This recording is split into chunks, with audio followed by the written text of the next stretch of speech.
Hi all, இதுதான் என்னோடய first cooking vlog. இன்றைக்கி நான் பூரி மசாலா பண்ண போகிறேன். அதுக்கு கடாயில் 2 டேபிள் ஸ்பூன் ஆயிலை சூடு பண்ணி வச்சுருக்கேன். அதில் 1/4 டீஸ்பூன் கடுகு போட்டுக்கிறேன். அது பொரிஞ்சதும் 1/2 டீஸ்பூன் உளுத்தம் பருப்பு,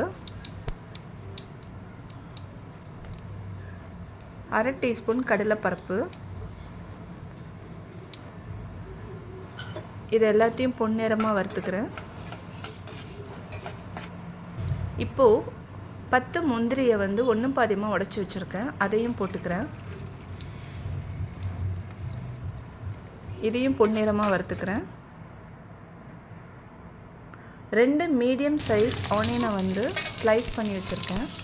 இப்போ அதை போட்டு அதையும் ஒரு 2 to 3 மினிட்ஸ் வதக்கிக்கிறேன்.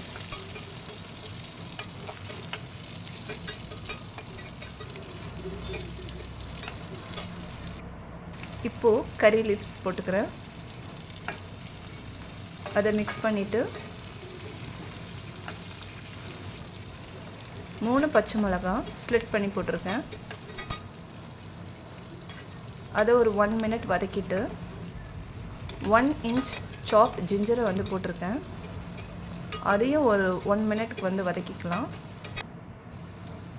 இப்போது சின்ன தக்காளி அதை மிக்சியில் கிரைண்ட் பண்ணி போட்டிருக்கேன்.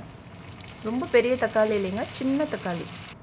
அதை நான் பேஸ்ட் பண்ணி போட்டிருக்கேன். அதையும் ஒரு 2 நிமிஷம் வதக்கிக்கலாம், அந்த ரா ஸ்மெல் போகட்டும். இப்போது 1/4 டீஸ்பூன் மஞ்சத்தூள் மிக்ஸ் பண்ணிக்கோங்க. இப்போ தேவையான அளவு உப்பு, எல்லாத்தையும் மிக்ஸ் பண்ணிவிட்டு வீட்டில் அரைச்ச குழம்பு மிளகாத்தூள் அதை ஒரு 1/2 டீஸ்பூன் போட்டிருக்கேன்.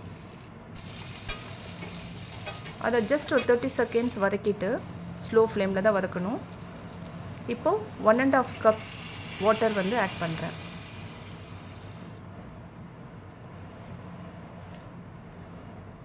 நல்லா மிக்ஸ் பண்ணிவிட்டு இதை க்ளோஸ் பண்ணி ஒரு 10 மினிட்ஸ் ஸ்லோ ஃப்ளேமில் இருக்கட்டும்.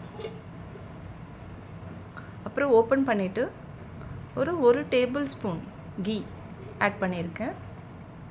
அப்புறம் பாயில்டு பொட்டேட்டோ அதையும் கையில் அப்படியே ஸ்மாஷ் பண்ணி போட்டுட்டேன். இதை எல்லாத்தையும் நல்லா மிக்ஸ் பண்ணிவிட்டு ஒரு 2 மினிட்ஸ் இருக்கட்டும்.